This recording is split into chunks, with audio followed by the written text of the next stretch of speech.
Fala, gente, tudo bem? Boa noite. Sejam bem-vindas, nesse caso, bem-vindas mesmo, né?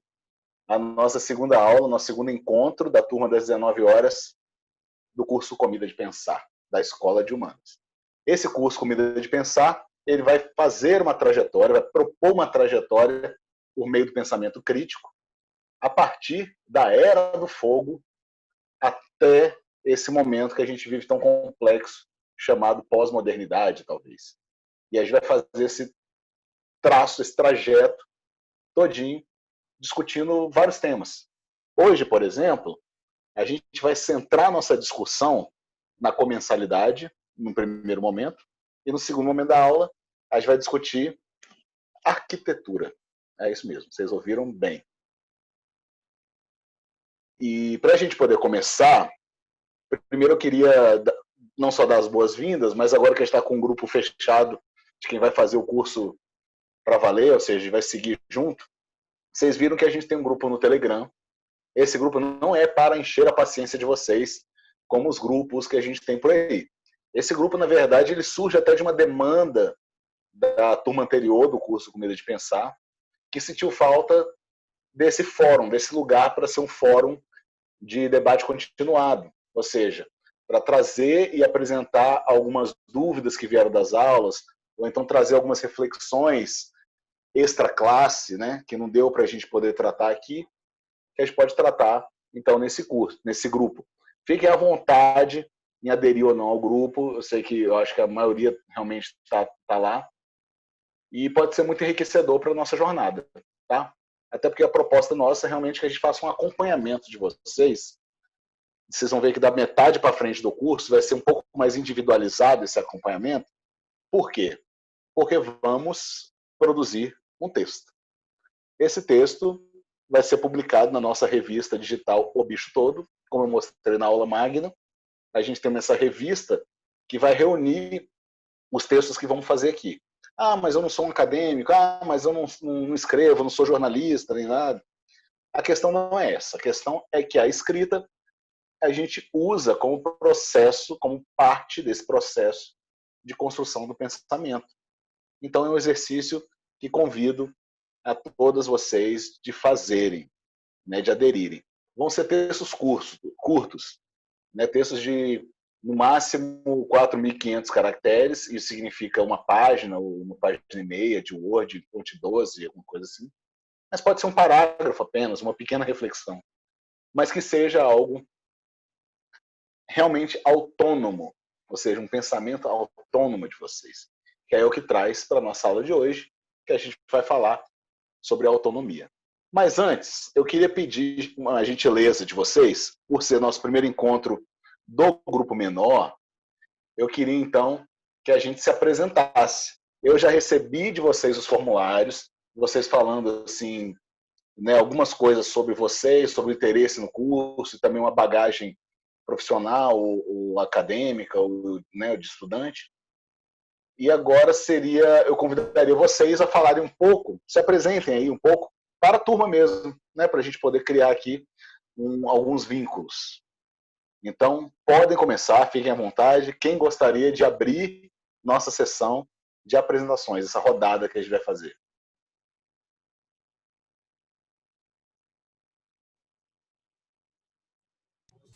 Eu posso começar. Então, vamos lá, Cláudia. Olá, meu nome é Cláudia Cruz, eu sou nutricionista, enfim, já sou formada há 20 anos, mas não creio na nutrição sozinha, que a nutrição sozinha consiga, né, dar conta de várias questões. Então, assim, investi bastante em outras áreas fora da nutrição para enriquecer, né, a profissão. Então, eu fiz uma formação em marketing, né? Então, sou docente, né? No momento eu não estou trabalhando, mas eu sou docente dos cursos de nutrição e de gastronomia também. Trabalhei com oficinas culinárias durante bastante tempo, uns 7 anos, um projeto de extensão universitária, e a gente trabalhou com vários grupos diferentes, inclusive com um grupo de deficientes intelectuais, síndrome de Down, enfim.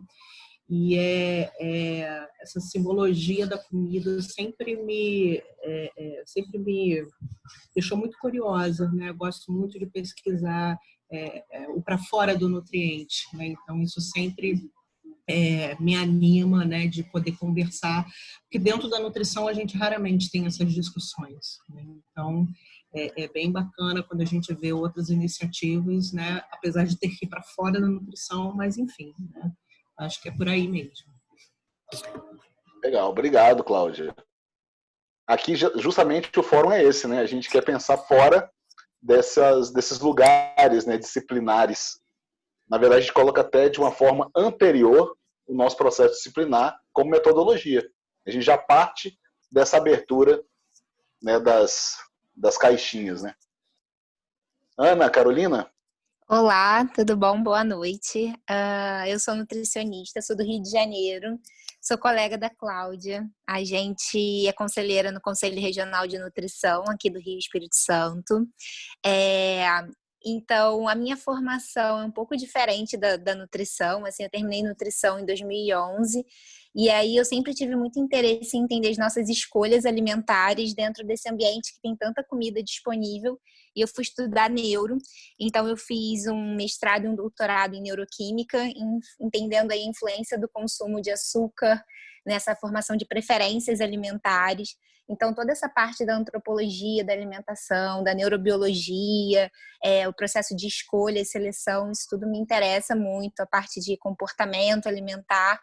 Então, e aí hoje em dia eu trabalho em consultório com esse foco, né, na neurobiologia e no comportamento alimentar, dou aula também e sou nutricionista do conselho, tentando levar esse olhar, né, que eu acho que a Cláudia trouxe aí um pouquinho dessa dificuldade que a nutrição tem de falar sobre essa parte da alimentação, então levar para o universo da nutrição. Oh, que legal, que legal. Estamos muito bem representados com o conselho aí, né? Participação social, né? É importantíssimo para a nossa construção de política pública e tudo mais. Sim. Vamos lá, quem vem agora? Denise, Bruna ou Ana Veloso? Eu posso falar. Venha, Denise. Não sou da área, não sou nutricionista, não sou chefe, eu gosto de comer bem, mas assim, eu achei o título me chamou a atenção, e realmente foi o que a colega falou, a gente tem um universo muito grande de alimentos aqui no Brasil, muito rico, eu queria aprender mais, quero aprender também sobre algumas palavras nesse mundo, que assim, eu não sei, eu tenho uma casa de eventos aqui em Brasília, ela está até fechada nessa época de pandemia, então é de festa, então eu também queria aproveitar e conhecer um pouco mais o que as pessoas querem, né? Porque tem tendências, é buffet, é aquele finger food, é o quê, né? E o que está por vir também, alguma coisa assim de novidade, é isso. Muito legal, Denise. A gente vai explorar os fenômenos que estão por trás disso que a gente chama de tendência, por exemplo, ao longo do curso. Vai ser bem legal. Ana ou Bruna? Oi. Ana, Bruna. Então, eu sou da área da nutrição também, só que eu tô na faculdade ainda. Eu faço faculdade aqui em Niterói, no Rio. E tô mais ou menos na metade da faculdade, estou no 5º para o 6º período por causa da pandemia, né? Deu uma atrasadinha. E eu também tô indo um pouco para esse lado da nutrição, que é um pouco menos comum, né? Essa parte mais relacionada ao comportamento alimentar e aos hábitos alimentares da população em geral, que essa parte ajuda a gente a entender um pouco o comportamento individual, né? E eu acho bem interessante essa abordagem de tentar entender o todo primeiro para depois entender o indivíduo. E acho que é isso. Eu sou bem nova, mas eu acho que vai ser bem legal essa troca e poder ter esse aprendizado com vocês. Que bom, vai ser mesmo, Bruna. Luciana e Ana Veloso, faltam. Eu posso falar, então? Diga. Eu sou Luciana, eu sou jornalista. Não trabalho na área de gastronomia, mas eu gosto muito de comer, de cozinhar. Turismo gastronômico, para mim, é o melhor tipo de turismo. E eu gostaria de pensar um pouco mais sobre alimentação, sobre as influências históricas, culturais do mundo todo nas nossas escolhas, né? Em como as nossas escolhas impactam no mundo também, né? Então, acho que é uma oportunidade de abrir um pouco a cabeça e pensar sobre isso, parar e pensar e discutir sobre esse assunto. Que legal. Esse é o fórum certo. E seja bem-vinda por ser jornalista, também sou, né? A gente vai ter o nosso segundo módulo dedicado à comunicação. Inclusive, um momento a gente vai falar sobre jornalismo, especificamente. Muito bom. Vamos lá, Ana Veloso. Agora eu pergunto. Bom, eu vim da área do direito, que não tem absolutamente nada a ver. Tem tudo a ver. Mas é que eu sempre gostei de comer também, mas também gostava de cozinhar e, como ela falou, eu sempre me interessei por turismo gastronômico, mas eu queria pensar nisso numa forma mais profunda, né? Não só viajar e comer, mas assim, uma viagem que me inspirou muito foi uma viagem ao Peru, que eles têm uma ligação com a comida assim muito forte e muito bonita, assim. Então, e depois eu vi que assim, aqui no Brasil, gente, a gente tem um país tão imenso, né, tão rico e a gente às vezes tem uma ligação com a comida que a gente nem percebe que tem. E, enfim, eu tô agora começando a trabalhar com cozinha mesmo, mas eu não queria fazer só mais um curso de receita e, né, eu queria pensar comida de uma forma mais ampla, assim. Então, quando eu vi falar do curso, assim, eu vi a meta do curso, eu fiquei, assim, encantada, realmente. A primeira aula foi bem inspiradora. Obrigado, Ana. Valeuzão. Agora eu queria apresentar para vocês a Adriana, aqui da Escola de Humanas. Olá. Tá ouvindo? Sim, estamos ouvindo. Oi, gente, prazer. Sou a Adriana. Já falei aí com vários de vocês aí por mensagens diretas, tentando resolver uma outra coisa e estou à disposição aí no que precisar. Valeu? Legal. E Ana, o que eu falei sobre direito ter tudo a ver é porque nessa imersão que eu tive lá na Unisg, que é a Universidade de Ciências Gastronômicas, tem uma cadeira no curso de graduação para gastrônomos e gastrônomas, que é de direito. Então, existe uma disciplina bem longa, inclusive bem pesada, sobre direito, porque a legislação, a forma como a gente, né, se articula na esfera pública, ela passa pelo direito, né, por conhecer não só a legislação, né, mas também saber atuar, né.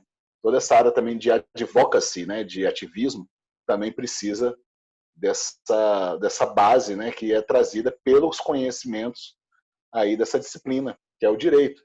É onde a gente vê que gastronomia são essas ciências gastronômicas de fato, não é isso? Gente, hoje a gente vai começar falando sobre os atos de comer.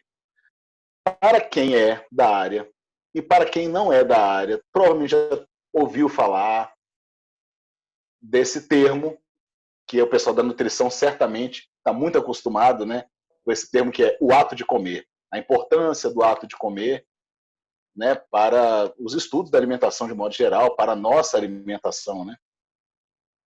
Só que eu estou chamando aqui de os atos de comer. Porque, afinal de contas, não existe um ato de comer só. Todo ato que a gente vai fazer, ele é carregado de significados e de possibilidades.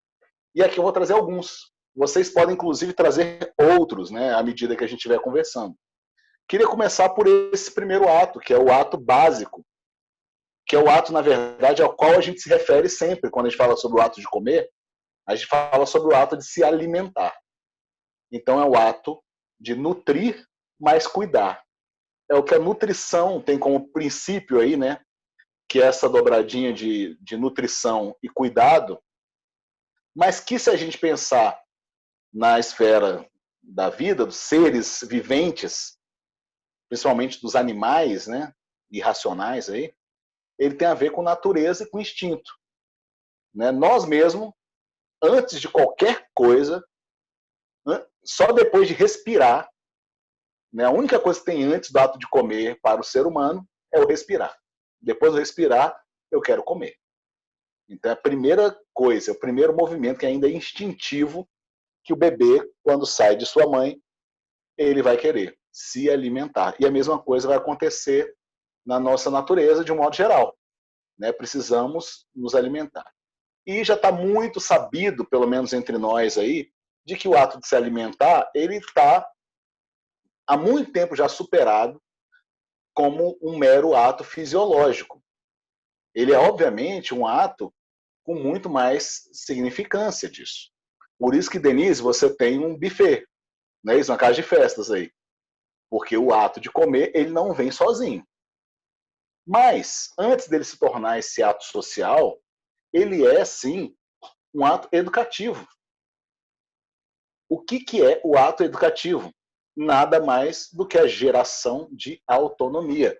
É a gente ensinar a criança cada vez mais a ser autônoma. O bebezinho, talvez recém-nascido, ele pode não encontrar o seio da mãe. Ele vai ter uma ajuda, vai ser guiado. Mas rapidinho assim, ó, ele descobre. Ele pode estar dormindo, começa a bater a fome, começa a chorar, ele acha esse bico do peito da mãe num instante. Não é isso?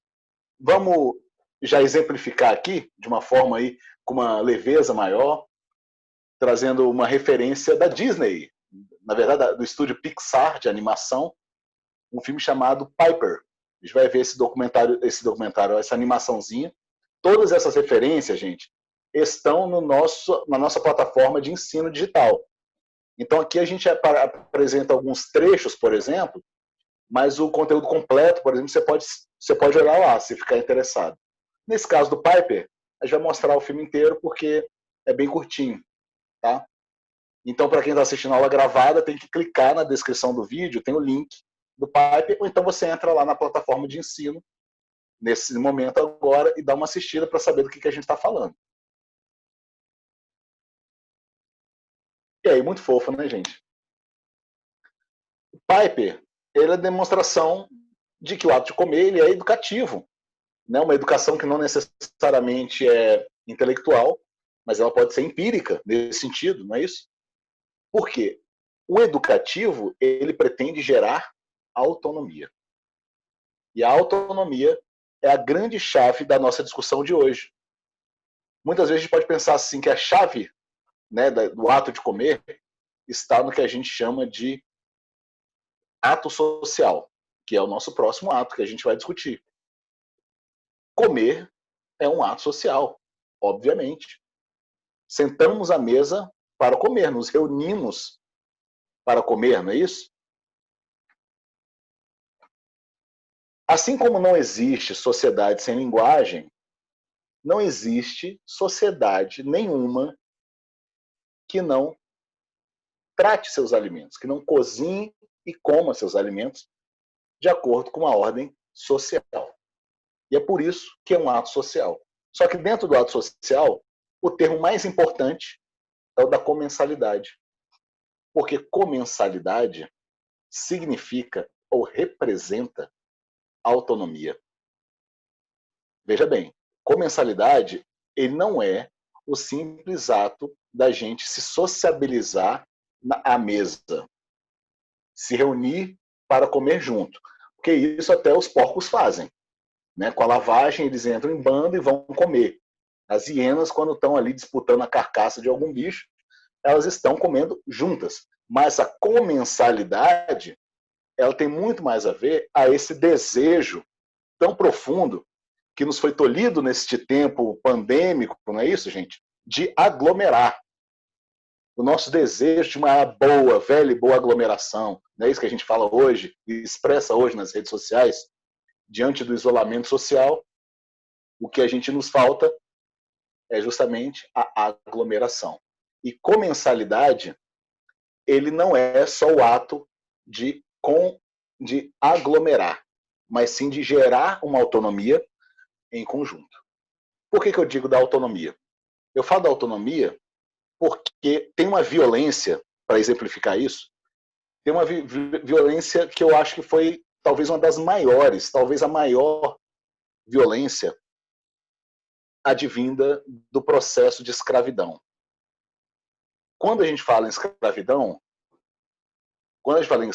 a gente está pensando muito no chicote, na dor, né, na opressão, nas correntes, no sequestro, né, no estupro. São várias as violências. Mas tem uma violência que talvez a gente ignore, que é uma violência simbólica, não só simbólica, mas efetiva da escravidão, desse processo, que é justamente o processo de eliminar a comensalidade, negar a comensalidade ao povo, ao negro ou à negra que fora escravizado, ou qualquer povo que tenha sido escravizado. Por que eu digo isso?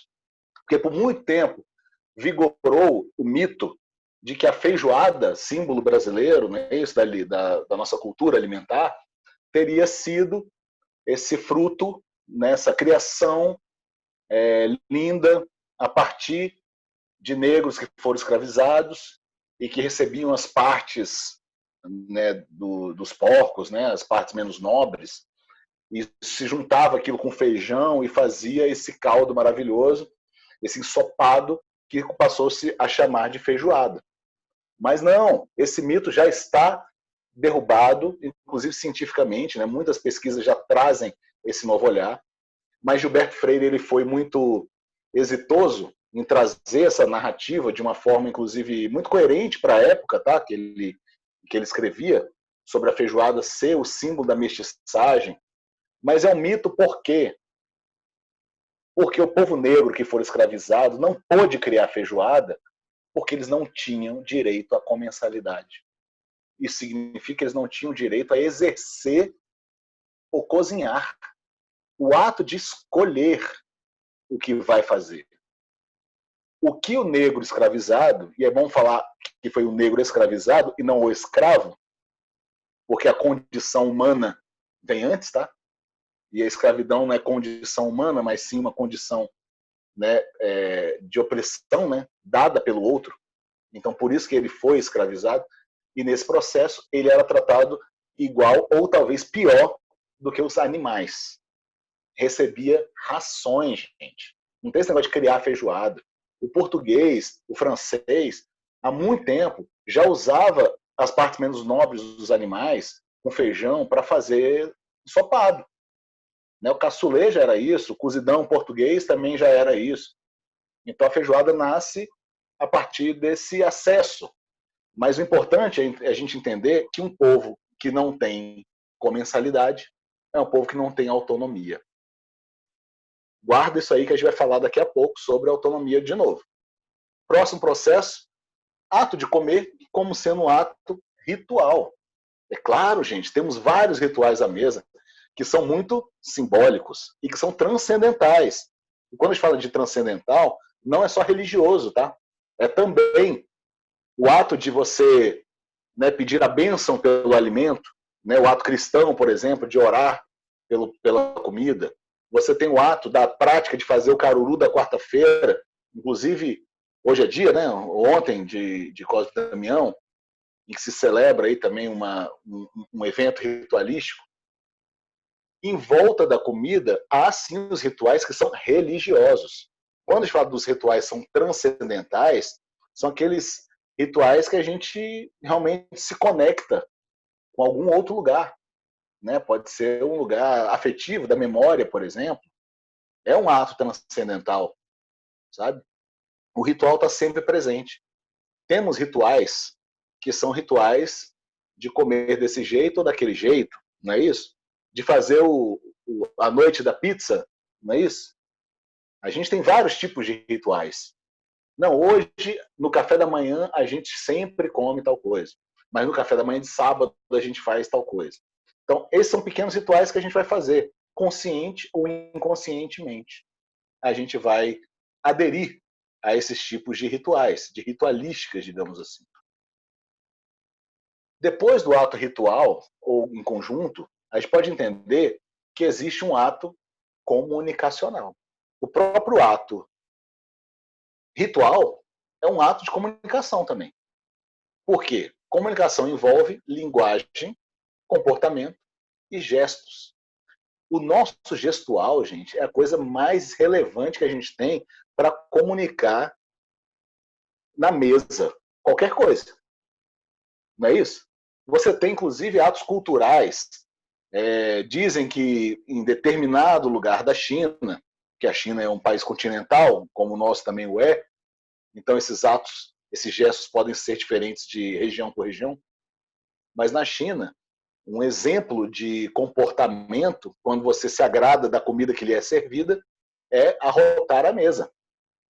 E o quanto mais alto fizer, mais você está falando que gostou daquela comida.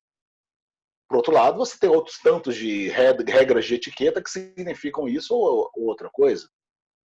Tem tipos de comida que você come de um jeito e você come de outro. Né? A gente come comidas com as mãos, que a gente chama de finger foods. Acho que foi a Denise que citou aí, né? Foi uma tendência já muito forte. Finger food, que nada mais é do que comer com a mão. Né? Mas tem comida que foi feita para comer com a mão. Inclusive a gente fala, não, isso você tem que comer com a mão. Sabe, o cachorro quente na esquina, você não come de garfo e faca. Então, esse tipo de gestuário é o gestual que transforma-se em linguagem. O ato de comer, ele também é um ato político. Ele é simbólico, ele é socioeconômico, ele é cheio, repleto de significação. As escolhas que você faz quando você vai comer, ou quando você vai deixar de comer, são posições políticas. Então, gente, quando eu falo que a gente vai falar sobre política aqui, não pensem só no espectro partidário. Também será, porque a gente pode discutir isso também.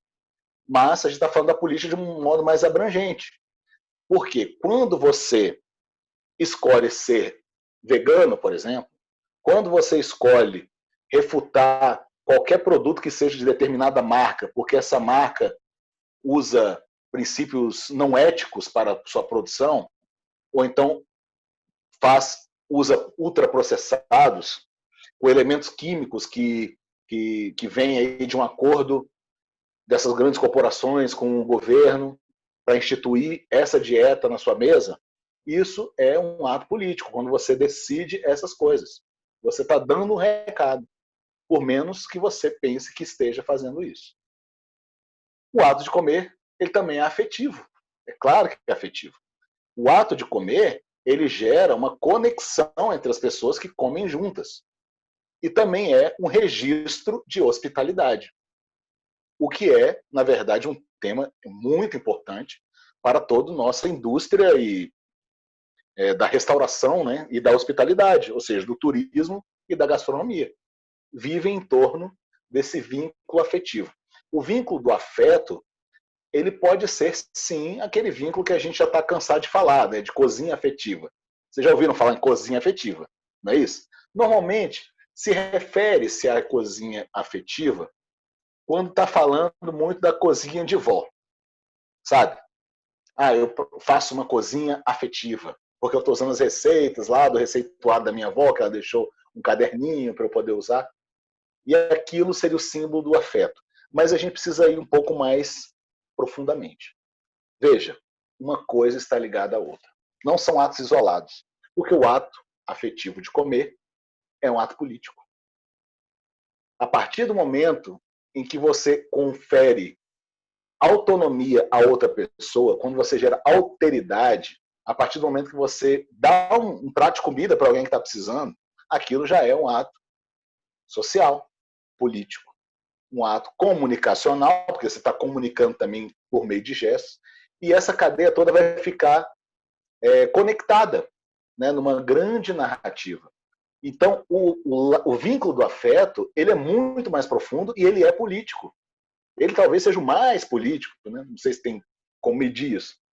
Mas quando a gente tem aqui, ó, duas pessoas, a Cláudia e a Ana, no Conselho Nutricional, e a gente está falando sobre essa regulação que a gente pode fazer, né, essa fiscalização do bem público, né, e das políticas que estão sendo feitas, a gente tem que passar pelo vínculo do afeto. Porque se a gente está querendo mudar o mundo, a gente tem que mudar pelo vínculo do afeto, mas com política pública eficaz. Veja, voltamos à comensalidade como autonomia. Passou a escravidão, não foi isso? Assinou o papel lá, a galera foi liberada, não temos mais a escravidão daquela forma. Ela foi reconfigurada. E nessa reconfiguração, temos uma camada muito importante da sociedade, talvez a maior dela, pensando no Brasil, por exemplo, que não tem autonomia. Ou seja, pratica uma comensalidade em algumas instâncias dessas que a gente falou, mas não plenamente. Exemplo, cesta básica. Não há agressão maior do que uma cesta básica. Veja bem, a agressão não é receber ou entregar uma cesta básica para alguém, mas é o princípio e a política da cesta básica que, associada às grandes corporações, fez com que chegasse às pessoas menos favorecidas, não aquela cesta lindona da sua CSA, né, favorita, cheia de orgânicos, cores, beterraba, alface, jiló, tudo. Não, é pacote. Pacote de um monte de coisa. Alguns menos, alguns mais processados. Mas é isso que a gente está dando para a pessoa. Veja bem, a comensalidade dela, o direito dela, a comensalidade dela, não foi totalmente tolhido, porque ela pode, a partir da cesta básica, cozinhar, e se alimentar e se relacionar. Mas tem uma instância de escolha que ela não pode ter. Tem uma instância de autonomia que ela não consegue chegar. Então, gente, a cesta básica é um atentado ao ato de comer, da comensalidade, o exercício da comensalidade. Portanto, ao final, coloquei na nossa apresentação, o ato de comer é um ato revolucionário. Porque a partir dele, a gente pode mudar o mundo. E Ana Rego falou uma coisa bem interessante aqui. Assim como a qualidade das merendas escolares. É o mesmo fenômeno da cesta básica, não é isso? E a merenda escolar, aliás, ela foi alvo recentemente, a gente não precisa nem esconder isso, porque foi muito público, do governo de São Paulo, eu não sei se São Paulo foi a prefeitura ou o governo do estado, eu lembro que foi o Dória aí, fazendo alguma besteira, que foi tentar instituir a farinata para pobre, entendendo que pobre não tinha paladar, gente. Veja bem, essa é a violência que a gente está falando.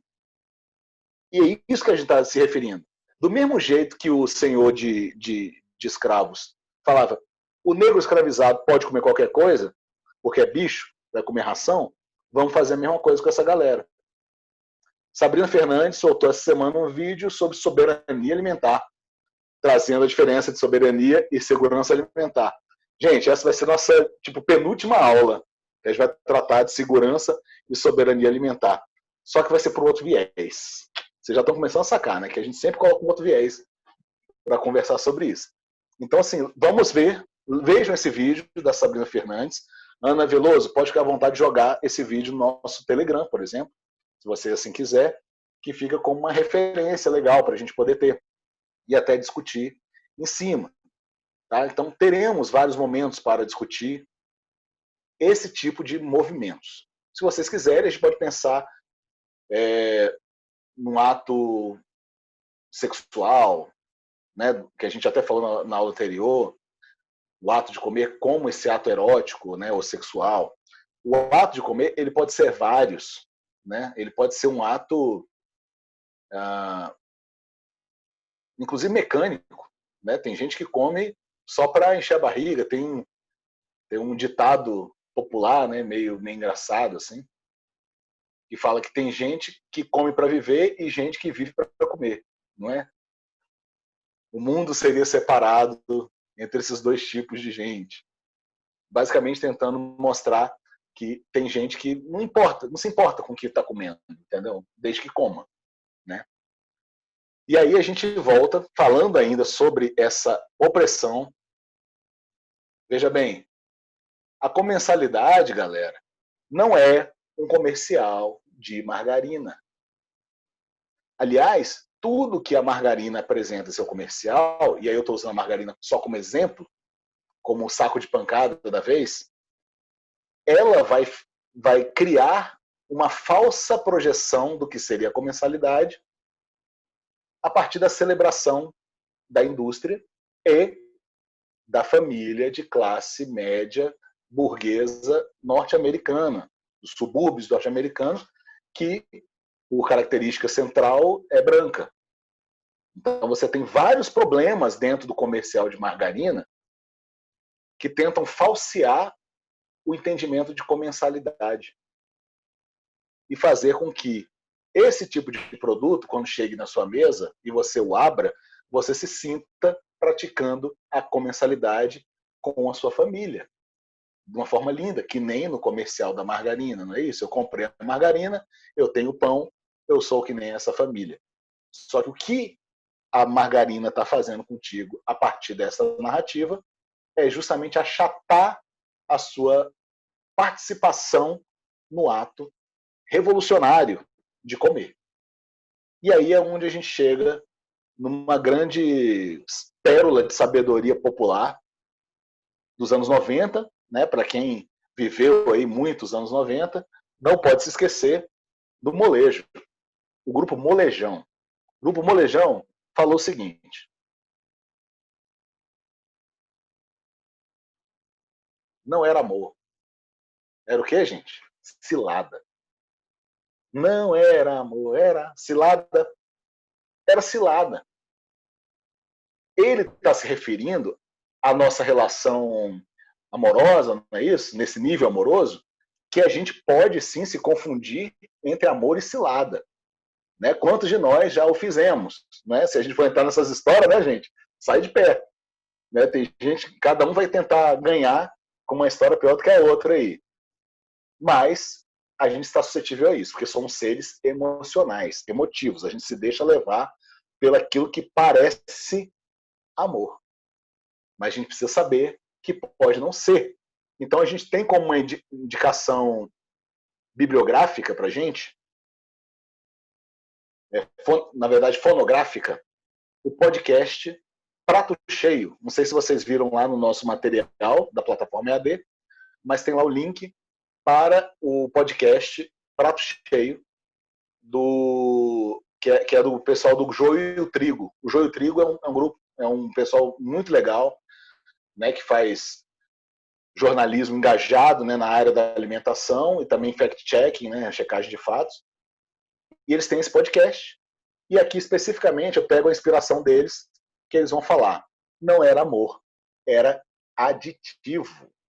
E para a gente exemplificar muito bem do que estamos falando, a gente pode ver ou rever, para quem não conseguiu pegar essa época, né, ver um pequeno vídeo de um pequeno comercial que marcou uma geração, e inclusive na voz, né, da dupla sertaneja mais famosa da época, que era Zezé de Camargo e Luciano. Vejamos. Quem ama, usa. E é exatamente o contrário, né? Você precisa odiar alguém para usar esse negócio. Mas veja, chegamos muito tarde, né, na briga política, na esfera pública, né, para poder impedir esses negócios.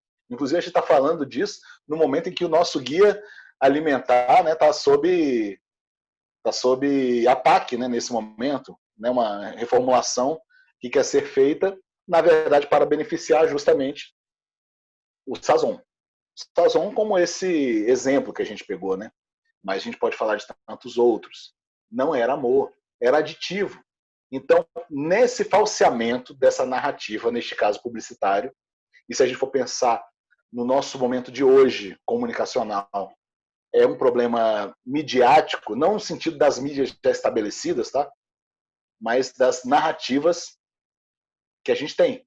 Porque, afinal de contas, todos nós somos mídias, né? Não só temos acesso às mídias, como nós, inclusive, nos comunicamos por elas e nós mesmos produzimos esse conteúdo. Então, quando a gente fala desse tipo de narrativa, a gente está sendo uma narrativa que apropria-se, que captura o sentimento, nesse caso o amor, para vender o engano. E a violência está aí. Entende? E é por isso que a gente está falando dos atos de comer como que não são só atos fisiológicos. Não é ato fisiológico, é um ato social. Não, gente, é um ato revolucionário no final das contas.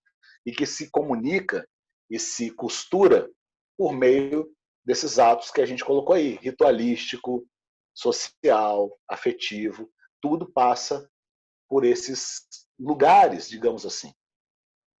Então, gente, basicamente o que forma a comensalidade é o processo de escolha. Não sei quem foi que falou, gente, na apresentação, falou sobre como as escolhas interferem, né, na nossa vida. Foi quem, gente, que disse? Me desculpe. Foi Ana Carolina, não? Ana Carolina, foi você. Acho que fui eu. A indústria vende valores, ao invés de produtos. É um dos seus materiais de estudo. Legal, muito bom. Uma das o problema é que... Diga. Né? A influência do meio. A influência do meio. Do ambiente, né? Nessas escolhas alimentares. Exato. E o pior é que a gente sucumbiu a essa narrativa e começou a tratar a comida como produto. Tá vendo? Como a indústria é mais esperta que a gente, ela já está tratando o produto dela como símbolo, como afeto. E a gente ainda olha para a comida como produto. Então, realmente é uma guerra comunicacional. Mas, gente, comida, a gente pode falar, a gente sempre fala, né? Comida é cultura. Comida, sim, é cultura. Não teve Eu Como Cultura, esse movimento que mobilizou um monte de chefão famoso, né? E foi super bonitinho e tudo mais, super bem quisto. Não que não vale a pena ter um movimento como esse, mas esse movimento, ele se resumia muito a tentar aprovar uma lei no Congresso. Era isso. Basicamente, era um grupo que queria ser beneficiado pela Lei Rouanet dentro da gastronomia, nesse entendimento de que eu como cultura. Ou seja, antes da gente conscientizar a nós mesmos, a nosso povo, de que comida é cultura, antes da gente fazer com que a nossa galera valorize a comida como cultura, ou entenda essa perspectiva, a gente está tentando, né, jogar por uma ninharia ali. Mas é muito mais amplo que este movimento. Porque comida é óbvio que é cultura, porque cultura é escolha. Cultura, gente, é escolha. A produção de alimentos, por exemplo, fazendo essa base desse tripé que a gente está colocando aqui, a produção de alimentos, quando eu falo produção, é a produção, inclusive, da natureza, tá? Ela tem como base o conhecimento e a diferenciação daquilo que se come e daquilo que se come. Isso a gente faz desde quando éramos seres primitivos, e animais, inclusive. No processo evolucionista, perdão, é um processo que os animais adotaram lá atrás. O animal sabe diferenciar por instinto e diferenciar o que se come e o que não se come. Nós, como cultura, e aí como a gente tem dotado de inteligência, a gente também, isso vem para o mal, entre aspas, porque a gente não necessariamente vai ter um instinto para identificar o que presta e o que não presta para comer. Por exemplo, frutas venenosas, né? Tem uma sabedoria toda por trás disso, que normalmente é uma sabedoria empírica. Morreu um monte de gente experimentando um negócio errado para poder descobrir que não se faz assim.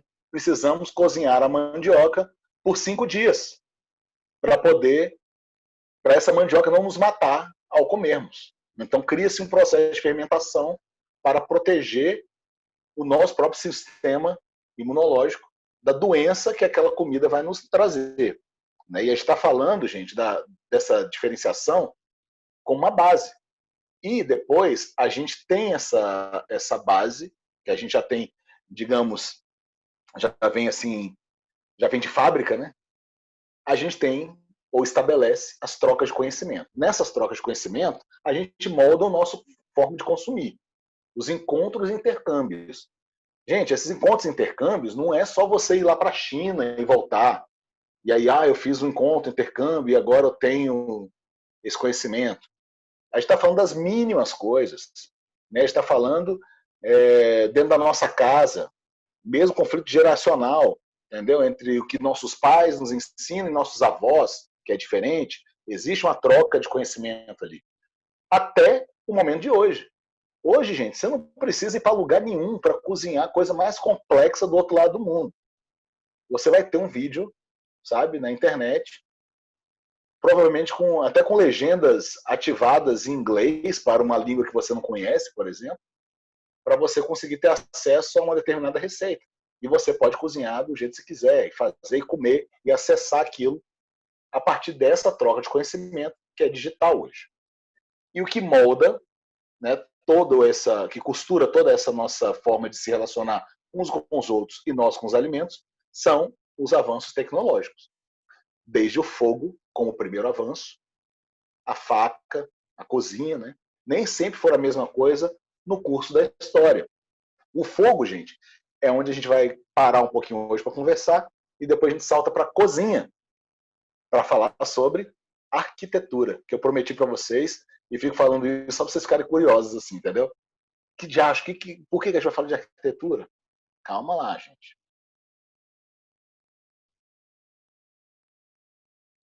Voltando ao básico. Eu sei que tem gente aqui que já é da cozinha, já é da nutrição, provavelmente já viu, já é familiar, já está familiarizado aí com esse triângulo culinário criado pelo Claude Lévi-Strauss, antropólogo francês. Mas vamos voltar a ele. Tenha paciência se você já conhece esse conceito, mas para quem não conhece, é muito legal, porque ele é muito básico. É a antropologia que ele faz, super complexa, né? Quem já leu o Lévi-Strauss, as mitológicas dele, gente, é uma leitura pesadíssima. Se você ler a última edição das mitológicas, tem um texto de umas, 30 páginas da tradutora, entendeu? De quem traduziu do francês para o português.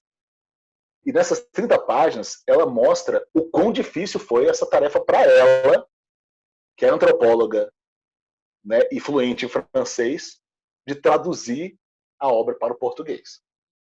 Mas Lévi-Strauss trouxe um artigo que é incluído, então, no livro O Cru e o Cozido, que é parte dessas mitológicas, que é esse artigo no qual ele trata do triângulo culinário, que é uma forma muito simples de entender como se dividiu a nossa forma de se relacionar com a comida, que é pelo caminho da natureza e pelo caminho da cultura. Então ele faz esse triângulo colocando o cru, o podre e o cozido. Cada um ocupa uma ponta do triângulo. O movimento que a gente tem da comida, do alimento cru até o alimento podre, é o que ele chama de movimento natural. Por quê? Porque se uma maçã cai da árvore, uma manga cai da árvore, no chão, ninguém tocou nela, o que vai acontecer com a manga? Apodrece. É o caminho natural. Ninguém precisou fazer nada, porque a natureza deu conta por si só daquilo. Não precisou da intervenção humana. O mesmo, ou melhor, o outro movimento seria o do cru para o cozido, no qual, passado pelo fogo, no exemplo de Lévi-Strauss, observando ali os indígenas Bororo, inclusive no Brasil, ele falou: eita, o fogo é o grande elemento de transformação. O fogo é a cultura. Você aplicar o fogo ao alimento cru, você o transforma. Portanto, você não tem mais um consumo natural desse alimento, mas um consumo cultural. E aí, gente, não é só o fogo, tá? Quando a gente manipula o alimento de qualquer forma consciente, é um gesto cultural. A forma como a gente vai morder a tal da maçã ou a tal da manga que caiu do pé já nos mostra uma forma cultural de se relacionar com aquele alimento. Entende? A forma como a gente vai comer. O que a gente vai fazer com aquele alimento? A gente come a casca ou não? Isso já nos difere do curso da natureza. Então, o cru para o cozido não é necessariamente um cozido, mas sim qualquer tipo de manipulação. Quando você faz um corte diferente, né, em qualquer alimento, você tem uma manipulação desse alimento que é cultural, que é veiculada. Você é o veículo de transformação e você impõe ali todo o seu conhecimento, e o seu conhecimento ele é cultural. Por isso que o transforma. E o fogo é, então, esse primeiro elemento tecnológico dominado, não criado, mas dominado pelo ser humano. Até porque animais já tinham acesso, nas eras primitivas, à carne cozida, por exemplo, porque haviam incêndios naturais, alguns animais não sobreviviam ao incêndio, eram queimados, e outros animais, né, se repastavam daquela carcaça que tinha o sabor já do cozido. Então não é uma questão só do sabor, é uma questão mesmo da manipulação. Em outra turma, eu dou sempre esse crédito, a turma anterior do Comida de Pensar, teve um chefe de cozinha que falou, olha, eu acho que mais antigo que o fogo, nós, como seres humanos, dominamos a fermentação. Interessante. Porque esse é o movimento do cru para o podre, só que de uma forma natural. A gente pode até chamar que esse movimento é do podre para o cozido, não é isso? Porque é aquilo que apodrece. A técnica de fermentação nada mais é do que você permitir que bactérias, né, sejam instituídas naquele alimento, para que aquele alimento ele comece um processo de apodrecimento, e a gente manipula e controla esse processo de apodrecimento. Então a gente coloca a nossa sabedoria, o nosso processo cultural para manipulá-lo. É claro que é aquele maluco lá que esqueceu a rodela de queijo dentro da árvore, na cidade de Gorgonzola, lá na Itália, sabe? E depois descobriu o queijo gorgonzola, foi um processo natural ali, né? Ele tinha manipulado, né, o leite para virar queijo, mas ele não precisou fazer nada para o queijo se tornar podre. Só que, obviamente, na base da sorte, ele não ia muito longe, né? Ia morrer meia dúzia de gente aí, pelo menos, para começar. Então, você tinha que controlar o processo do podre. Então, este controle é o que nos faz seres culturais. E por isso que a gente come cultura. Não é porque a gente quer ganhar dinheiro da Lei Rouanet. Sacou, minha gente? Questões, dúvidas? Ficou claro esse negócio do triângulo?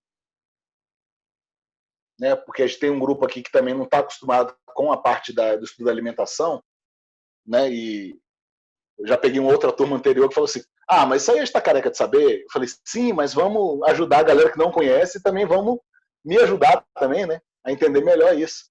Porque isso aqui, gente, pode ser várias coisas. Obrigado, Luciano.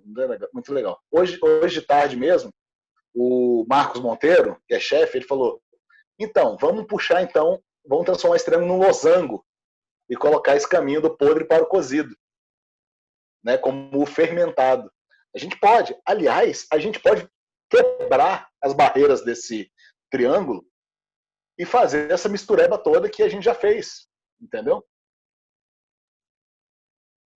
Entendido essa base, a gente vai poder fazer então um pequeno percurso histórico, para entender um pouco sobre arquitetura. Mas a gente não vai falar de qualquer arquitetura, minha gente. A gente vai falar da arquitetura da cozinha. E a cozinha, gente, ela é super um lugar cativo para todos nós. Estamos aqui, não é isso? Se tem uma coisa que junta a gente nas nossas diferentes origens acadêmicas, ou de saberes, ou de preferências, é a tal da cozinha. Porque, vez ou outra, quem está estudando alimentação vai querer falar de cozinha, ou vai querer cozinhar, ou gosta de comer, alguma coisa assim. A cozinha é muito importante, gente, para a gente entender esse processo da comensalidade e todos, como é que eu posso dizer, todas as fissuras sociais, econômicas e de vida que decorreram a partir dela. Ok? Veja. Primeiro, vamos deixar uma coisa clara, que a cozinha, ela nem sempre foi a mesma coisa e nem sempre foi cozinha doméstica. Aqui a gente está pensando na cozinha doméstica, tá? Mas antes da cozinha doméstica, você já tinha acesso à alimentação fora do lar. Basicamente, a alimentação era feita fora do lar, porque você não tinha fogo dentro de casa. O fogo ficava fora. Então, tinha gente que produzia essa comida fora de casa. O que acontece com a nossa sociedade de modo geral é que a nossa comensalidade, ela gera uma formação que é cultural e ela cria, como uma consequência, para o bem ou para o mal, que é o fenômeno da homogeneização do consumo. A cada vez mais, a gente vai homogeneizando esse consumo.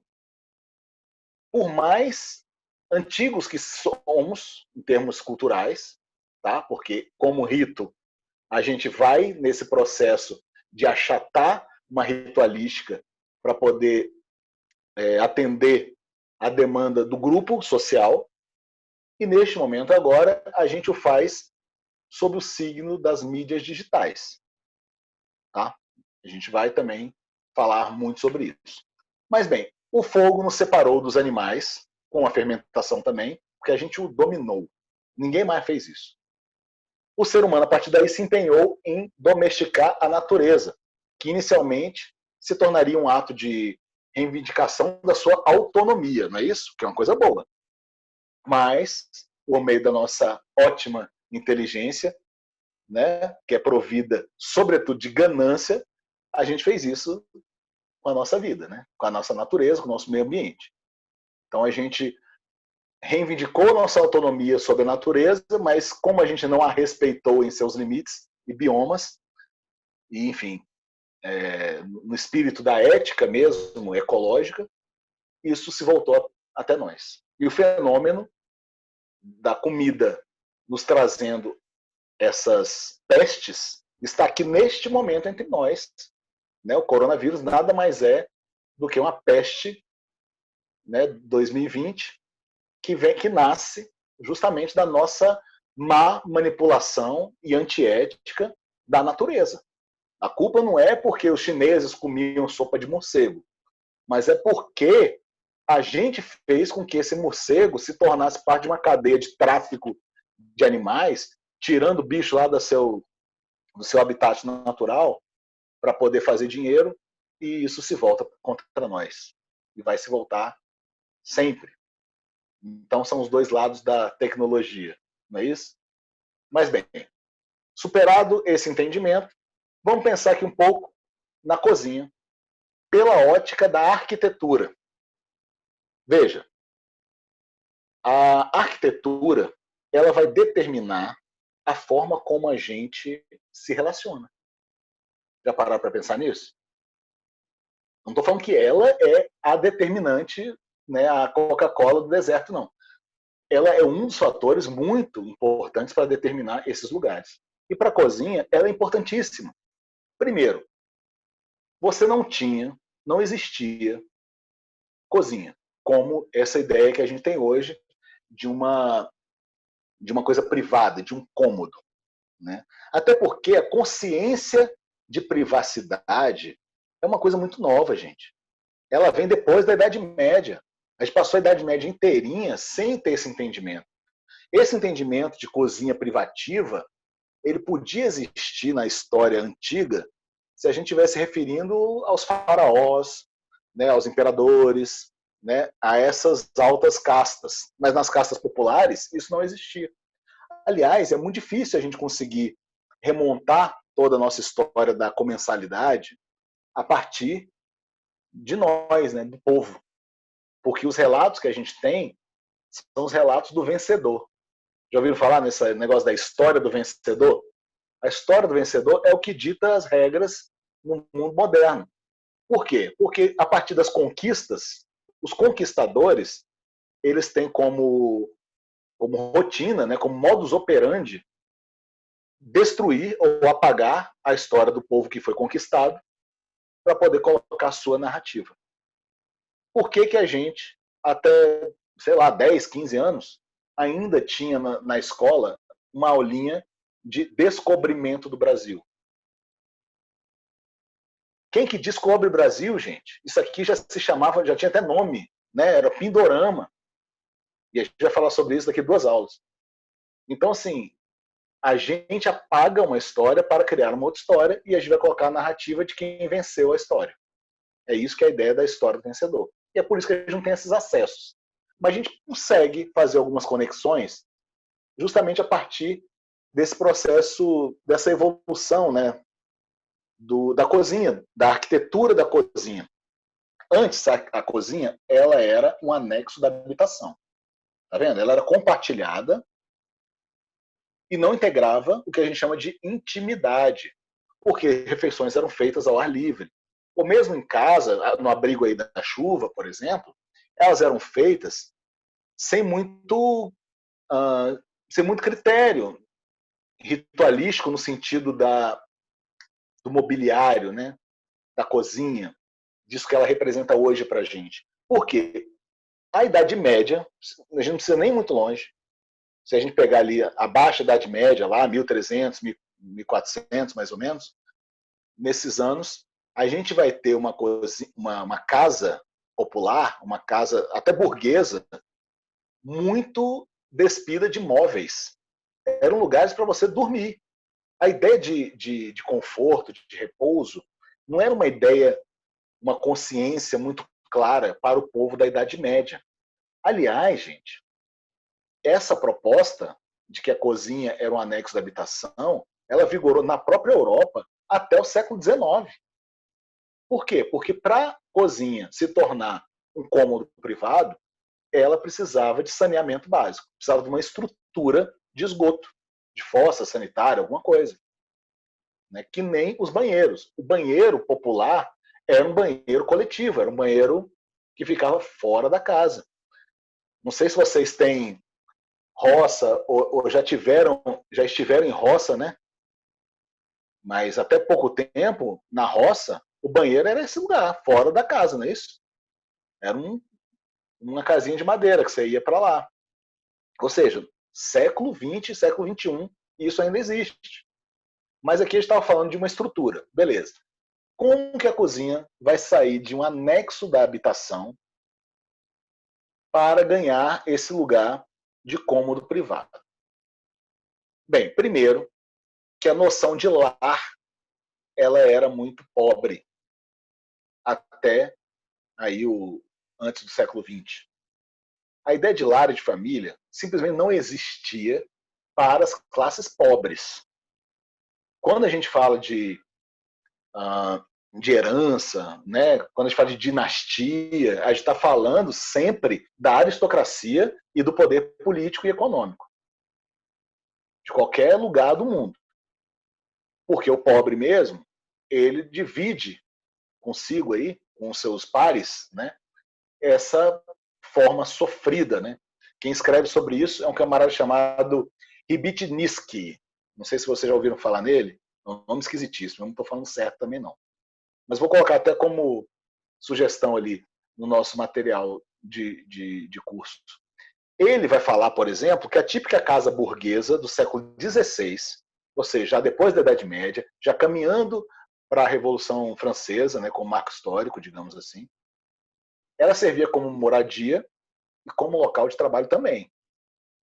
Em geração, em geral, digamos, o quarto, o salão e a cozinha era constituída em um único galpão, em um único lugar, que era um lugar de descanso e entretenimento. Ou seja, a cozinha no meio da questão do entretenimento.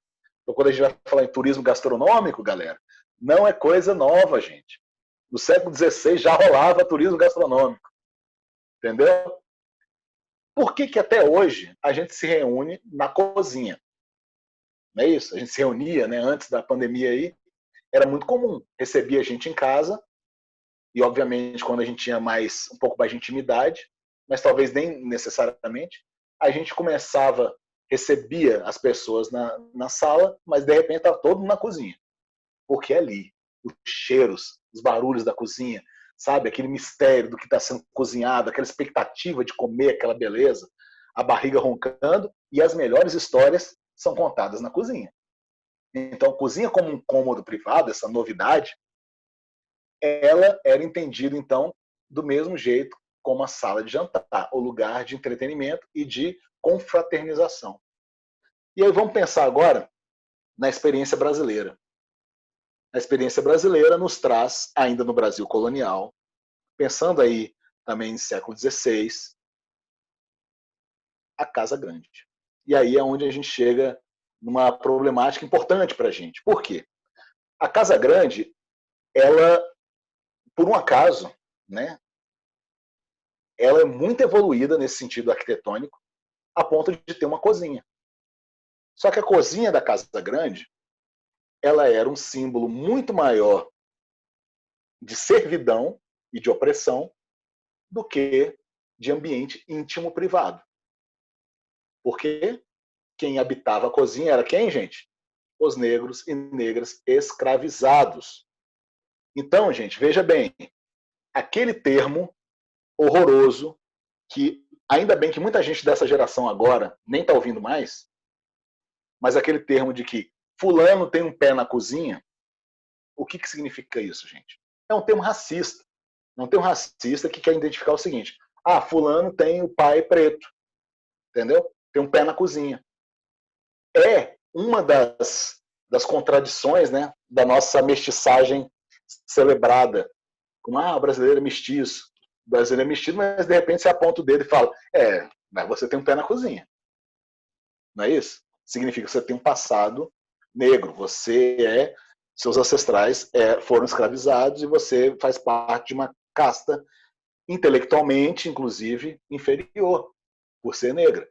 Então, a Casa Grande, ela era o grande símbolo dessa segregação no Brasil, né? Casa Grande e senzala. O lugar do negro era a senzala e o lugar do branco era a Casa Grande. Só que a Casa Grande tinha uma cozinha e recebia lá dentro negros e negras que foram escravizados, portanto, ficavam na cozinha. Não podiam ir para a sala de jantar, mas você dependia daquela mão de obra.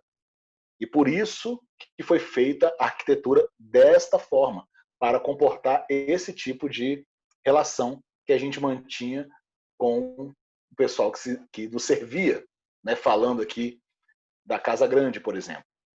Então, a Casa Grande foi esse lugar que nos marca profundamente, como sociedade, como nação. Mais do que a gente está pensando, tá? E a gente vai ver isso. Por que mais do que a gente está pensando?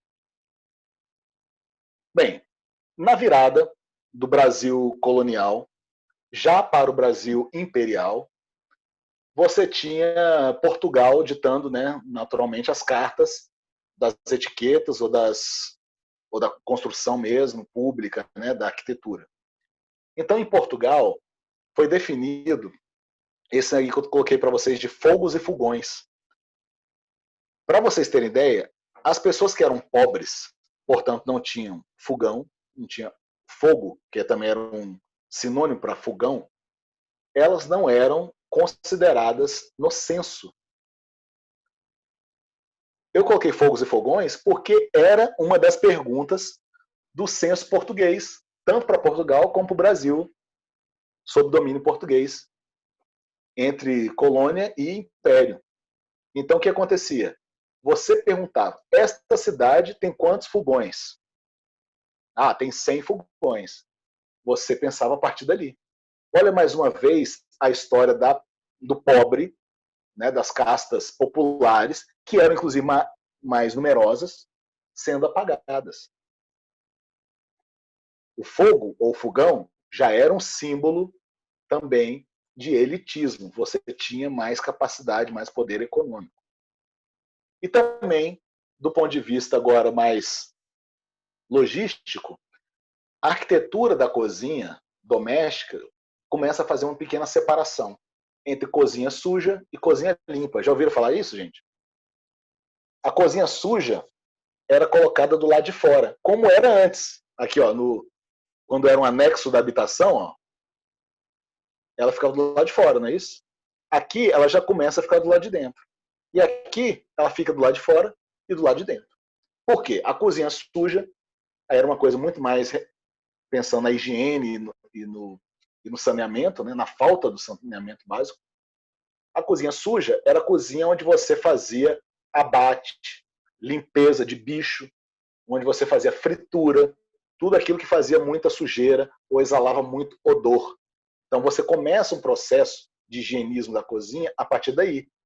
E a cozinha limpa era a cozinha onde você fazia os pães, tortas, né? Manipulava verduras, frutas e fazia o serviço. Ficava dentro de casa, porque não tinha os odores. Se a gente pensar, e aí eu vou trazer para vocês uma pílula de curiosidade, na cultura da Islândia, nossa, por que esse homem está falando da Islândia? É só porque eu fiz um grande amigo da Islândia. Quando eu estive lá no Slow Food, na universidade, uma das pessoas que eu fiz maior amizade, é um camarada da Islândia, que sabe que ele trabalha com comunicação, mas também trabalhava com fazenda de cordeiro, né, os cordeiros vikings. E aí ele falou o seguinte, que para a Islândia, já nesse período, século XIX, não podia haver essa distinção de cozinha suja e cozinha limpa. Sabe por quê? Porque por conta da tecnologia da época e dos processos que você precisava para a Islândia, que é um país frio, né?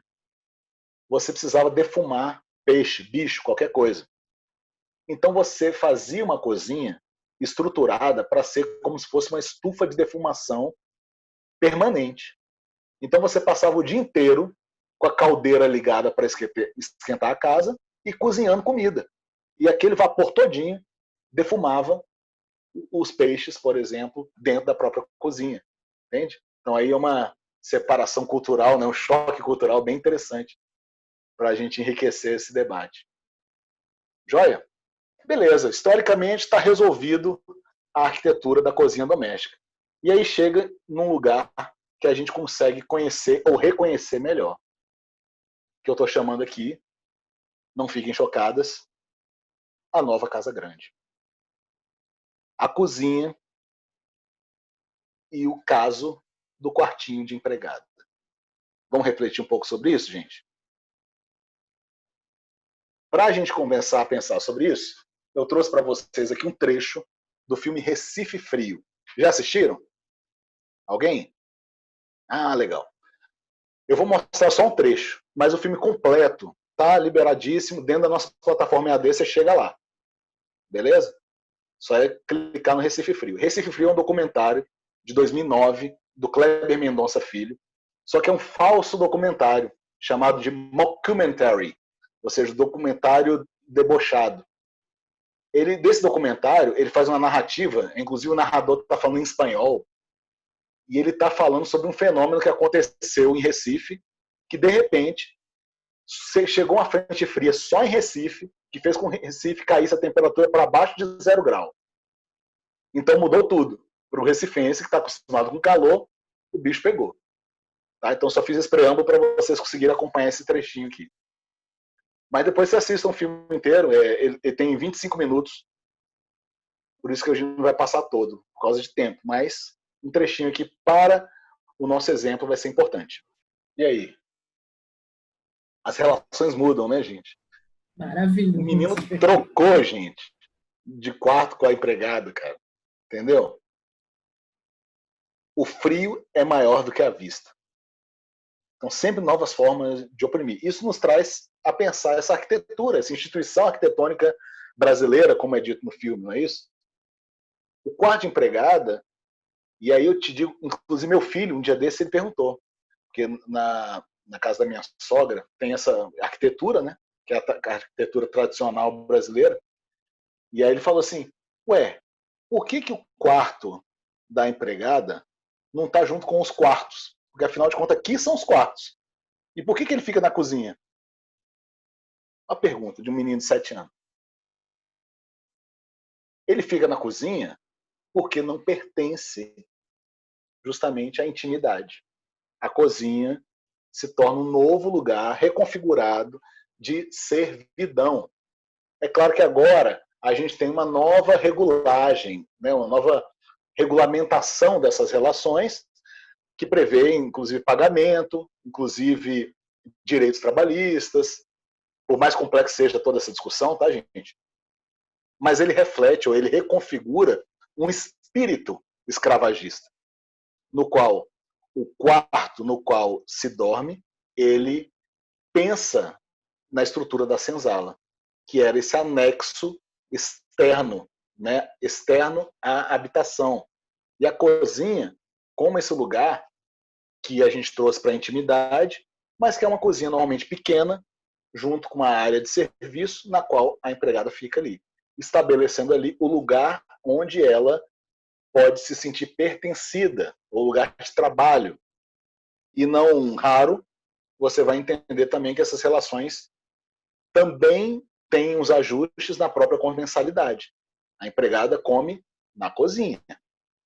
E aí a gente não está pensando em casos específicos, né, no qual a empregada come junto com os patrões e tal. A gente está falando dessa estrutura, né, que foi concebida pela nossa experiência de Brasil.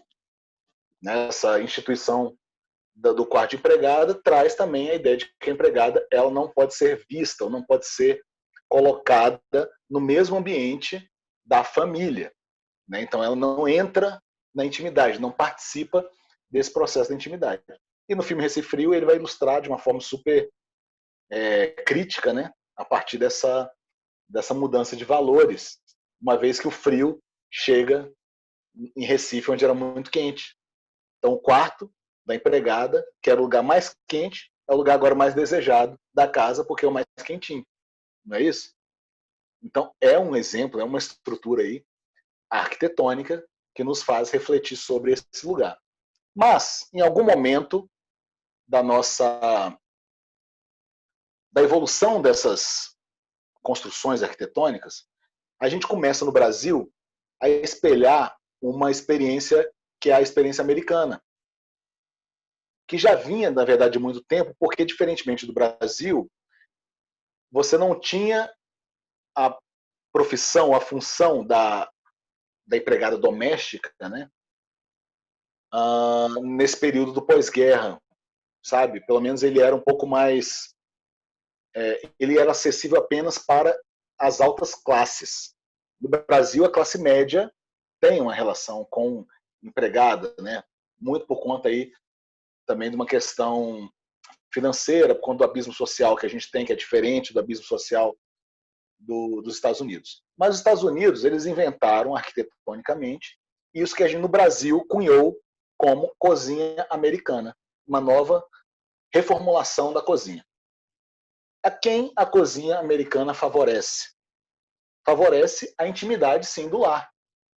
A cozinha americana, ela vai colocar como centro como protagonista deste lugar arquitetônico, agora já mais amplo, que a cozinha americana, não sei se você sabe, mas é aquela que tem o fogão, né, ou então uma praça de trabalho mesmo, no meio da cozinha. Ela é mais ampla, tem mais armários, tem mais possibilidades, enfim. Ele é um lugar em que o protagonista não é mais a empregada doméstica, mas sim a dona de casa. A dona de casa ganha a projeção desse lugar. Só que não deixa de ser um lugar também de servidão e de opressão, gente.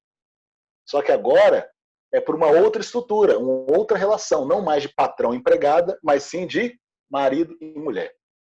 A figura feminina, ela começa aí na cultura americana, nos filmes que a gente vê, né, no nosso imaginário já está muito fácil de acessar a mulher antes dos anos 60, antes, e até hoje talvez, né, mas antes dessa liberação, da emancipação da mulher, né, pela conquista do direito ao voto, por essa certa emancipação que houve nos anos 60, nas revoluções dos anos 60, antes disso, ela era quem cuidava da cozinha. Inclusive, o marido mandava nela. Os filhos mandavam nela. Exigiam dela. Mulher, o que terá para a janta? Não é? Esse termo foi o que cunhou, o que, na verdade, mostrou, né, o espírito da cozinha americana. Não é só uma questão arquitetônica, mas sim do que ela representa. é uma cozinha com mais espaço, mais conforto, porque afinal de contas a gente está falando da matriarca da família. Então temos esse nível de respeito com ela. Mas é um lugar no qual ela vai colocar à prova os seus dotes culinários como dona de casa, porque a mulher, lugar de mulher, é na cozinha. Antes, você tinha o pé na cozinha porque era negro. Agora, cozinha é lugar de mulher. Só que a cozinha doméstica. Porque agora a gente tem uma contradição enorme, que é a mulher é aquela que tem o talento ou o dom para cozinhar. Só que no restaurante, em todo o serviço da restauração, ou seja, da hotelaria, do restaurante e tudo mais, as grandes posições de chefia dentro de uma cozinha eram de homens. E não só de chefia, até mesmo de praça, né? Você tinha uma cozinha que era 100% masculina. E isso mudou de alguma forma, mas neste momento a gente está discutindo isso, 2020, galera. Há 3 anos, o guia dos 50 melhores restaurantes do mundo, já viram esse guia? Chama-se World's 50 Best. Todo ano eles elegem os 50 melhores restaurantes do mundo, segundo os critérios lá dessa revista. Vamos falar sobre essa questão numa aula mais à frente. Mas eu quero trazer para vocês que essa premiação, ela tem uns 3 ou 4 anos que ela inventou um novo prêmio, que é a melhor chefe de cozinha mulher. O que é ridículo, porque você, na verdade, você expõe, né, a grande fraqueza da sua premiação, fazendo com que ela seja entendida como, opa, essa premiação, então, até agora, era só de homem. Não é isso? Então, a gente não colocou as mulheres em pé de igualdade para dentro dessa premiação para reconhecê-las. Não, criamos um esporte à parte. Né? É o futebol feminino da cozinha. Não é isso? Que vai receber um prêmio menor, a mulher ficando no âmbito da cozinha familiar ou afetiva. Já o homem assumindo a chefia. Obrigado. É exatamente isso. E agora, gente, que vem o grande abrir de olhos, o grande choque, né? O grande aborto, o grande, como eu posso dizer, a grande deturpação de um projeto arquitetônico de cozinha, que é esse troço que a gente chama de espaço gourmet. Gente, o que é o espaço gourmet? O espaço gourmet é a gourmetização da cozinha doméstica, porque ele acontece em âmbito doméstico, não é isso? Só que ele tem uma outra finalidade. Aqui não é mais um espaço de opressão, mas é um espaço de celebração, de ostentação. O espaço gourmet ele tem como finalidade essa presunção e o refinamento do gosto. E agora vem a grande resposta da charada. Quem é o protagonista do espaço gourmet, galera? O homem. Aí você tem uma cozinha masculina que se chama espaço gourmet, que existe só no fim de semana. Lembra-se? A mulher precisa cuidar da estrutura ainda lá dentro da cozinha americana, enquanto o espaço gourmet é o lugar para o homem provar os seus dotes culinários para os amigos, de um modo agora ostentatório. Instagramável, para usar um termo mais próprio, né, do nosso zeitgeist.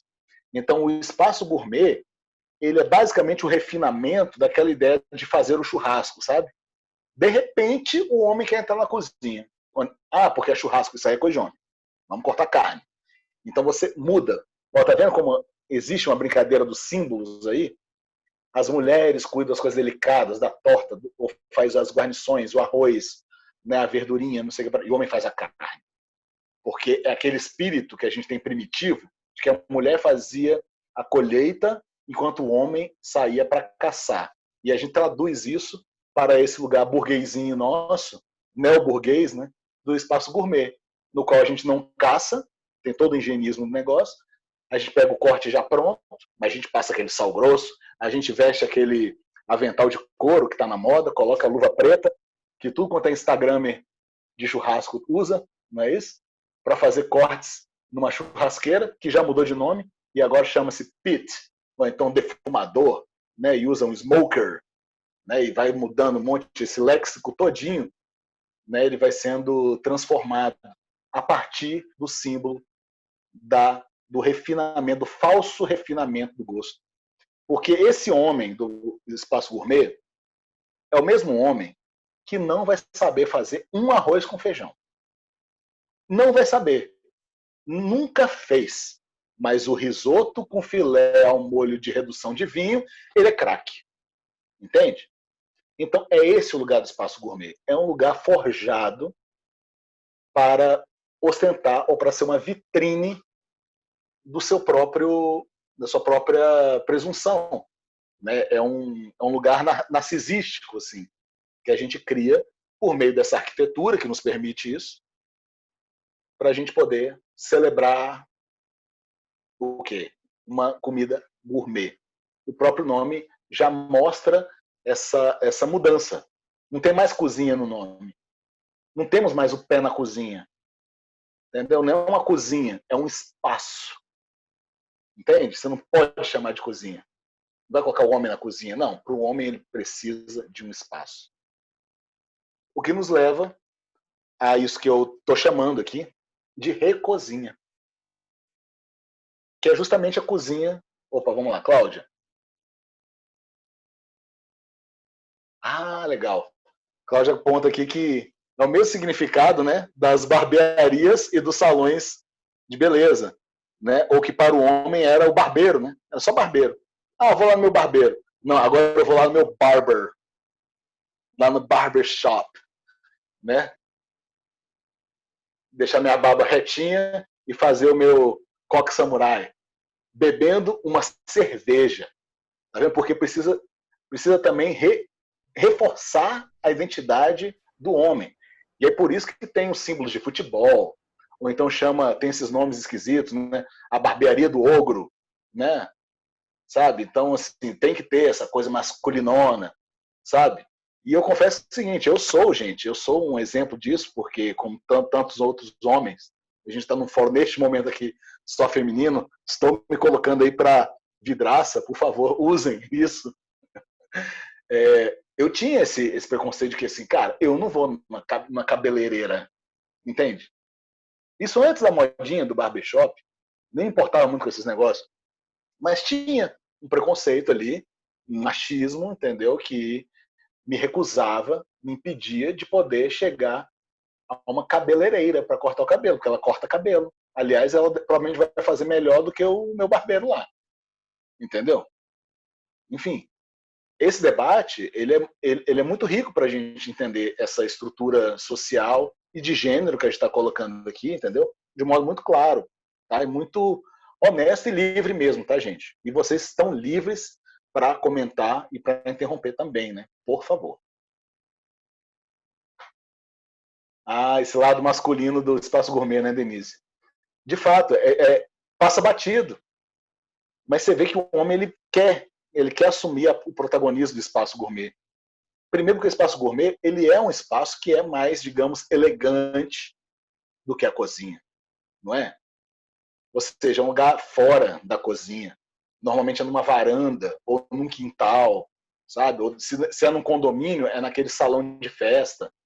Né? Então ele vai conseguir ter um lugar em que não configure um trabalho doméstico. Porque você tem, ainda hoje, a sociedade brasileira, gente, é repleta desses exemplos de que o homem ele não foi feito para o trabalho doméstico. O trabalho doméstico é coisa de mulher. Né? E fala assim, não, ele até ajuda a lavar os pratos. Não tem isso? Foi esse imaginário que a gente foi criando, entendeu? Sabe? Não, ele é um ótimo marido, até ajuda a lavar os pratos. Então, tipo assim, ele ajuda a lavar os pratos, ele não assume, né, o lado doméstico da coisa, sabe? É a casa dele. Se morar sozinho, vai fazer o quê? Vai ficar na pocilga, entendeu? Ou vai chamar a empregada, né? E não vai chamar o empregado, né? Porque tem homem que está precisando trabalhar. Fala, não, bicho, eu tenho um trabalho lá, mas não é para você não, tem que ser para mulher. Então a gente cria essas barreiras de gênero e a cozinha é o lugar onde esse debate todinho aparece. Gente. Como tantos outros lugares. A barbearia é um ótimo exemplo para a gente poder pensar nisso. E se a gente for pensar no nosso mercado de trabalho, seja qual for, a gente vai ver mais uma vez, esses lugares de debate, dessa mesma forma. E aí tem a Recozinha, que é a cozinha desse momento, que ela está sendo reinventada e reproposta, e agora está uma confusão só, gente. Por quê? Por causa do espetáculo midiático. Hoje, você agora já não se importa tanto se a cozinha é doméstica, se a cozinha é aquela cozinha maravilhosa de programa da GNT, ou se é qualquer coisa. Ou se é o Rodrigo Hilbert lá naquela fazendona, entendeu? Com o machado na mão, entendeu? E a camisa de flanela. A gente está falando de uma cozinha que ela pode assumir vários aspectos, ela é mutante. E para mostrar essa mutação, a gente pode entender que é o seguinte, ela inclusive dispensa o glamour em nome do glamour. Olha só a coisa doida. Porque você tem uma produção, não é isso? Se você for pensar nos programas da GNT, é uma produção muito bem elaborada. Mas se você for para as redes sociais, muita gente já dispensou essa produção. Aliás, o fato de você abrir a sua intimidade se tornou o grande objeto de desejo. Veja, um exemplo que vai ser da Padma Lakshmi, que eu vou mostrar para vocês. Vocês conhecem a Padma? Padma é a modelo indiana que virou Top Chef, né? Jurada do Top Chef. Sabe aquele programa americano, Top Chef? Ela é a jurada. Indiana. Ela foi casada com Salman Rushdie, então se tornou muito famosa. Hoje ela é muito mais ativista, né? Uma ativista do feminismo e também da cozinha regional. E ela mora nos Estados Unidos e tudo mais. Então ela é uma super estrela e que tem grandes programas, super bem produzidos, mas para as redes sociais ela deixa você dar uma espiada na intimidade dela. Veja só como é que funciona. Vai estar em inglês, gente. Cultura da exposição. Então, precisa ser instagramável, mas o instagramável agora foi reconfigurado. Não precisa ser aquela foto perfeita.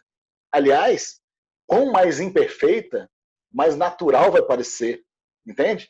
É um novo jogo que você começa a absorver dentro das redes sociais, das mídias digitais, né, de modo mais amplo.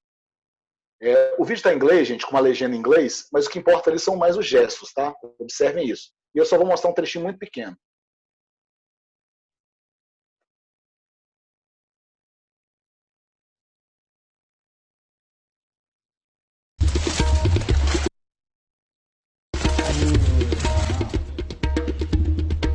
Ta-da! So, we have been soaking the chicken from this morning. See? Remember that? And we've been soaking the rice, which is of course basmati rice, just for an hour or so, maybe 40 minutes even. I'm boiling 3 cups of water with a bay leaf, and this is 3 cups of water and 3 cups of basmati rice. Putting that all in here, and we're just going to par cook this rice. So we're gonna cook it halfway. You gotta really watch it because it happens quickly, and it could be like just 2 minutes or 5. I'm just gonna add a little bit of star anise. It can be broken pieces. Só esse pedacinho mesmo, gente. E aí, um pequeno trechinho. A Padma, ela está acostumada a estar lá, né, no Top Chef, nos programas culinários, ela está cozinhando uma cozinha super instagramável, né, no sentido original da palavra. E aqui está lá ela. Ela cobre um frango com papel alumínio muito mal colocado, vocês viram ali? Derrama um pouco daquela água do arroz em cima do fogão, entendeu? Tá de óculos, vestidinho básico, com a câmera meio tremida passando, não sei o quê. Como se alguém tivesse flagrado ela na cozinha e ela falou assim, eu tô aqui fazendo arroz e tal, não sei o quê. Esse movimento natural ou naturalista que a gente propõe, ele é também parte do mesmo show, do espetáculo. Não se deixe enganar por isso. Então você tem uma nova cozinha que é essa, que ela quebra um pouco essas conjunturas da arquitetura. Elas são várias arquiteturas, elas são várias formas de se permitir acontecer.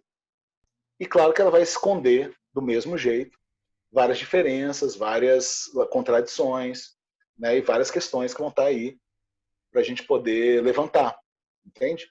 Então esse é um processo que a gente trouxe hoje, pensando na arquitetura da cozinha e como que ela faz manifestar não só as contradições, né, mas também contribui, né, para ampliar esse abismo social, racial e de gênero que temos na nossa sociedade hoje. Sacou, galera? Guilherme. Perguntas? Diga, Ana. E é muito curioso, né? Porque a gente está num momento em que, por exemplo, o iFood faz propaganda dizendo que cozinha é algo ultrapassado e que a gente tem que comprar da cozinha deles, né? Ao mesmo tempo, a gente tem esse tipo de movimento, né, de identificação de grandes personalidades ou pessoas públicas trazendo as pessoas para dentro da cozinha, né? Gerando produtos a partir da culinária, né? Dos programas culinários e tal. Então a gente vai vendo como é uma cultura muito, muito doida, né? E gera uma grande contradição e está todo mundo no meio do caminho aí tentando entender essa relação com a comida, né? Sim, é um debate que a gente vai ter que fazer. A gente vai fazer, inclusive com a Tainá Zanetti, que vai ser minha convidada aqui, que vai trazer o debate sobre a mercantilização da comida, a partir da ideia de gastronomização. Ela vai explicar direitinho o que é, tá, gente? E é muito legal a aula dela também. Já estou vendendo aí, porque eu sei que vocês vão cansar de mim. E aí daqui a pouco tem a Tainá para dar uma aliviada. E aí depois eu volto para importunar. Entendeu? Mas é interessante também que eu li uma reportagem também há pouco tempo, falando que entre os canais abertos e pagos da televisão brasileira existiam 66 programas de culinária. Inclusive na NET tem um canal que é exclusivo, é o Food Network, 24 horas, né, de programas de TV, de programas de culinária ou relacionados à alimentação de alguma forma. Exato, exato. E se você for para o YouTube, então, aí você perde a conta. Tem uns trabalhos muito interessantes que falam sobre como a gente se afastou da cozinha e aí a gente perdeu alguns estímulos sensoriais do processo de cozinhar, né? Então, o olfato, a parte toda manual. E aí isso fez com que a gente talvez buscasse consumir mais produtos relacionados à alimentação. Então, assim, uma das hashtags mais curtidas do mundo é food porn, por exemplo, né? E aí tem vários programas de culinária cada vez surgindo e fazendo sucesso, MasterChef e tal. Muito nesse sentido da gente poder consumir algo que a gente não está tendo na vida real, que é a aproximação com a cozinha e esse estímulo sensorial, né? Que é tão importante para o nosso desenvolvimento. Então, isso também é muito interessante. Uau, legal, legal. Gente, isso tudo a gente vai debater nesse curso. Tá? Teremos um tempo para falar sobre tudo isso. Tem uma aula que vai ser só sobre, que o nome é Bem-vindo ao Circo da Comida, que é só sobre food porn. A gente vai fazer até uma diferenciação entre, né, a comida erótica, que a gente até fez na primeira aula, e o que é de fato pornográfico. Enfim, vai ser meio chocante, assim. A gente vai ver imagens, né, impróprias para o estômago. Tá? Então vai ser uma coisa muito explícita. Aguardem. Mas bem, gente, chegamos ao fim aqui do nosso segundo encontro. Eu espero que vocês tenham gostado dessa viagem. Se restou alguma dúvida, alguma questão para ser levantada, podem mandar no Telegram, ou então me mandem também no meu e-mail aqui, ó. Escola de Humanas. Aqui. Tá aqui no chat. Gente, olha só. Vamos escrever. O que é isso que a gente vai escrever? Que medo. Chegou a hora de falar sobre o nosso artigo final do curso. Não se espantem. O artigo final é apenas parte do nosso processo metodológico mesmo, do exercício que a gente está fazendo de pensar a comida. Então, como parte desse exercício, vocês vão trazer ideias de vocês. Tentar trazer o máximo de autonomia de pensamento para 4.500 caracteres de coisa escrita. Né? Então, pode ser um parágrafo, pode ser esses 4.500, e a gente vai reunir tudo isso na nossa revista digital que vocês viram na nossa aula magna. Se vocês não viram, dá uma olhada na aula magna lá, repara na nossa revistinha. Eu estou nesse momento terminando de editar o da turma anterior, e aí a gente vai disponibilizar no site. E vocês vão poder ver e folhear a revista inteira, e ler também a revista inteira, e ver como é legal ver o que as pessoas estão escrevendo. A gente não está pensando na parte acadêmica da coisa. Tá? A gente quer contribuir, obviamente, para a geração do conhecimento, mas o nosso propósito aqui não será com finalidade acadêmica neste sentido, tá? De preparar uma produção, uma publicação científica.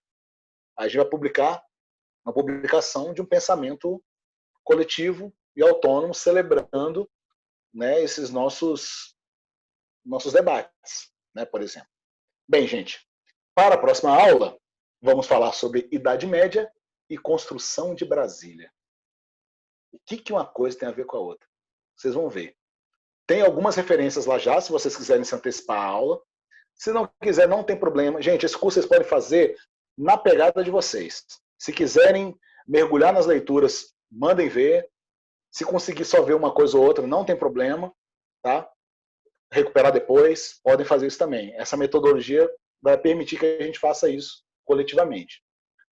Inclusive, tem um filme lá também inteiro, chamado A Cidade é Uma Só, que, se vocês forem assistir agora, é um filme que vocês vão achar muito curioso, muito interessante. Pode não fazer sentido, mas vai fazer. Por que a gente está falando da construção de Brasília? Porque a construção de Brasília simboliza um momento em que a gente assume uma identidade brasileira, que é a identidade da segregação. Mais uma vez, esse tema voltando a nos, né, assombrar. É porque está assombrando mesmo. Não podemos fugir dele. Tá? Nosso propósito nesse curso é superá-lo, né, também por meio do pensamento. Mas a gente precisa primeiro passar por essas dores, né, do nosso Brasilzão e do nosso mundo também, que é tão desigual. Mas, para a gente se terminar num espírito mais celebratório, a gente vai se despedir prestando atenção em uma nova forma de conhecimento que é muito renegado quando a gente fala de conhecimento científico, a gente está pensando sempre em literatura, mas a gente vai trazer aqui uma música. Vamos estar sempre ouvindo música aqui nesse fórum, tá, gente? A música de hoje vai refletir duas coisas. Por um lado, a beleza que é a aglomeração, a comensalidade e esse exercício. Por outro lado, a gente também vê um pedaço ali de machismo sendo cantado pela voz do Chico Buarque, nessa música que eu acho que vocês já devem conhecer, que é Feijoada Completa. Aê, minha gente! É isso, aglomeração, né? Comensalidade é isso, botar água no feijão. Tudo bem que o Chico Buarque estava falando assim, né? Mulher, é você que faz isso, mulher, faz isso, mulher, faz isso, não é? Pois é. É o espírito do tempo, não é isso? Vamos fazer novas narrativas, vamos criar novas poesias, né? Mais atualizadas. Mas a proposta é essa.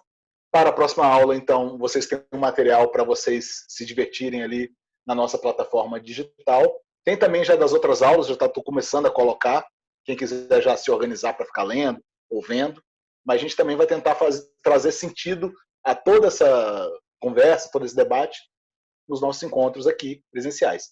Perdeu a aula, ou então saiu mais cedo, chegou mais tarde, no dia seguinte, ou seja, amanhã, você já vai ter essa gravação lá na nossa plataforma. Só entrar na aula correspondente e apertar o play. Beleza, gente? Qualquer dificuldade, qualquer dúvida, estamos aqui. Mande um e-mail para a gente e no grupo Telegram também vocês podem falar conosco. Beleza? E muito obrigado por estarem até aqui. Beleza? Valeu. Que bom, Denise. Brigadão. Boa noite para todo mundo. Um beijo.